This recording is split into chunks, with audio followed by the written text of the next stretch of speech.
Who is but the form following the function of what, and what I am is a man in a mask. Oh, I can see that. Of course you can. I'm not questioning your powers of observation. I'm merely remarking upon the paradox of asking a masked man who he is. I have returned. After an eternity away from you all, Jack of Blades is back. No one cared who I was till I put on the mask. A man in a mask is an undeniably compelling image. It conveys a sense of mystique and danger. Who is the masked adventurer who rolled into town? What does he want? What can he do? Now, just saying your character is a mysterious mask-wearing weirdo is all well and good. RP is the first two letters of RPG, but there are some ways to make your number one fashion accessory more than just a glorified face protector. Let's start with some interesting feats. First up is Nameless One. When you take this feat, you spend 200 gold for a ceremony and a special mask. After the ceremony, you forever lose all names and previous identities, and adopt a brief descriptive title. While wearing your mask, any attempt to discover your identity using scrying turns up nothing, as if you were an invalid target. And a successful knowledge check to determine your identity reveals only your title instead. As long as you're wearing your mask and don't reveal your identity, anyone attempting to scry to find your location must make a successful DC 10 plus your HD caster level check. You are also immune to any effects that require your name, such as named bullet. In addition, you cannot wear any item that requires a head slot because you're wearing your mask. You cannot attempt to impersonate a specific creature, even by magical means.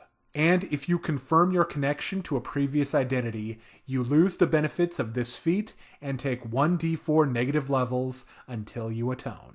Once you have the Nameless One feat, you could also take Masked Focus. This requires Nameless One, as well as the extended spell Metamagic feat, and an ability to cast 3rd level arcane spells. With this feat, your Nameless One mask satisfies the focus component requirement for any spell that requires a mask, and once per day, you can apply the extended spell Metamagic feat to any arcane spell without increasing the spell's level. However, it only applies to spells that target you. As an example, casting haste on yourself, you could double the duration that it affects you, but not casting it on someone else. The other feat that you could take is Ritual Mask. The prerequisites are Nameless One and an ability to cast at least one occult ritual. When acting as the primary caster in an occult ritual, you can attempt any skill check required by the ritual untrained, and if you are trained in the skill, you get a +3 bonus. In addition, if you have the Spirit class feature from either Shaman or Medium, one time per day when you have a supernatural ability granted by your spirit, you can increase your effective class level by 1 when determining the effect of this supernatural ability. Of the two feats that branch off of Nameless One, Ritual Mask is more valuable in my opinion. Occult rituals can be extremely demanding when it comes to the skill checks you have to make, and that +3 bonus is very nice. Also, you may not know what rituals you're going to come across over the course of your adventures. That ability to attempt skill checks untrained can be very helpful. Now that we've gone over some cool feat options, let's talk about some potential magical masks. First up, False Face. This will cost you 1,600 gold pieces. When you put on this otherwise normal-looking party mask, you assume the appearance of one specific creature, of either small or medium size. This counts as disguise self. The disguise is selected on the creation of the mask and cannot be changed. Next, Grappler's Mask. This will cost you 5,000 gold pieces. The wearer may attempt to bull rush and grapple without provoking attacks of opportunity. Next, Mask of the Mesmerist. If you're a mesmerist, wearing this mask, you extend the range of your hypnotic stare by 10 feet. Creatures that are under the effect of your hypnotic stare take a -2 penalty on attack rolls against you. Finally, if you have the Mesmerist Trick class feature, you can attempt to implant one trick without expending a use of your Mesmerist Trick ability. A Mask of the Mesmerist will cost you 25,000 gold pieces. Next up, we have the Mask of 1,000 Tomes. This will cost you 25,000 gold pieces. You are blinded while wearing this mask. However, you get a +10 competency bonus while wearing the mask to all knowledge skill checks. In order to get this bonus, you have to have worn the mask for 10 minutes before attempting the check. Next up, Mask of the Giants, Lesser. This will cost you 30,000 gold pieces. If you have the Wild Shape class feature, you can use Wild Shape to take the form of an ogre, a troll. The troll will also gain both low light vision and scent. A fire giant, you'll gain low light vision. A frost giant, who will also gain low light vision. Or a stone giant, who will gain dark vision out to 60 feet and low light vision. When in giant form, you get a +4 size bonus to strength. This will stack with enhancement bonuses like Bull's Strength. You'll also take a -2 penalty to dexterity and get +1 natural armor. Now, if you're a little more moneyed, you could get Mask of Giants Greater. This will cost you 90,000 gold pieces. This functions as Mask of Giants Lesser, but your troll form gets a 2d6 damage dealing rend, as well as regenerate 5, stopped by fire and acid. Your fire giant gets rock throw, range of 60 feet, 2d6 damage, fire resistance 20, and vulnerability to cold. Similarly, the frost giant gets rock throw, cold resistance 20, and vulnerability to fire. And the stone giant just gets rock throw. When in giant form, you get a +6 size bonus to strength, -2 to dex, and +4 to constitution, as well as +4 natural armor. Next up, Mask of Stony Demeanor. When wearing this mask, your face becomes stony and impassive. You get a +10 bonus on bluff checks to lie, and +5 on bluff checks to feint. However, you take a -5 penalty on bluff checks to pass a secret message. This mask will cost you 500 gold pieces. Next, the Mask of Krenshar. This will cost 7,200 gold pieces. When you don this mask, it will absorb into your head, and 3 times per day, you can create the illusion of peeling the flesh back from your face, revealing your skull and muscle, and grimace terrifyingly at passers-by. Creatures within 100 feet must succeed at a DC 13 will save or become frightened. That is, if the target has 6 hit die or less.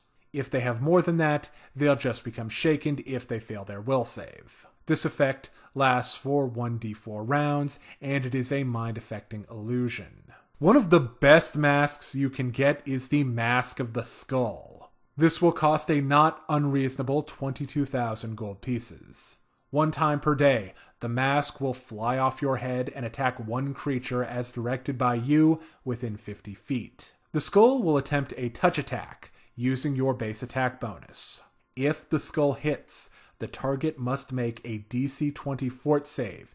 If they fail, they take 130 points of damage as if they had been hit by Finger of Death. If they succeed, they just take 3d6 plus 13 damage.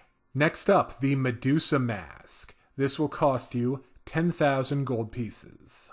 You get a +4 save on all sight-based effects, such as gaze attacks. Also, 1 time per day, one creature within 30 feet must make a DC 15 fortitude save or be petrified for 1 minute, as if they'd been hit by flesh to stone. A fun, cheap, and surprisingly useful option is the Miser's Mask. In addition to making you look like Ebenezer Scrooge, you get the scent ability, but only for gold coins and gems, each of which has its own distinctive bouquet. You also gain a +5 competency bonus on appraise checks. A Miser's Mask will cost 3,000 gold pieces. Finally, I couldn't not talk about the spectacular Plague Mask. This costs 27,000 gold pieces. When wearing it, you get a +4 resistance bonus on all saves against disease. And you can use Remove Disease 1 time per day as a spell-like ability. Now, let's talk about some classes with some interesting mask options. If you're playing as a class that can get a familiar, you can get a Nasi familiar. This creature is a small bird-like psychopomp that wears a stylish porcelain mask. A 7th level spellcaster with the improved familiar feat can get a Nasi familiar. In addition to going with your mask theme, they can use their haunting melody to fascinate creatures. They can use Speak with Dead 3 times per day as a spell-like ability. They can turn invisible at will, and they're excellent scribes. Finally, the Occultist Illusion Implement can be a mask. Finally, I'd like to leave you with some inspiration from other media. For the literary inclined, I have to recommend The Excellent Mask of the Red Death by Edgar Allan Poe. It features a very spooky masked specter delivering poetic justice to a bunch of indolent dilettantes. Even though he's technically wearing a helmet, I have to mention my favorite character in Star Wars, Boba Fett, who single-handedly made the Mandalorians a thing in Star Wars. In the first Fable game, the antagonist Jack of Blades is an incredible presence throughout your adventure. And the idea of a spooky demon-possessed mask would fit right in with darker and more horror-themed Pathfinder games. Finally, the whole superhero genre has masks as a theme. Major theme, whether it's a full face cover like Spider-Man or the sleek domino mask of so many others. Thank you for watching the Mask Item Guide from D6 Damage. If you're interested in more Pathfinder 1 and 2 content, find us on either YouTube or BitChute.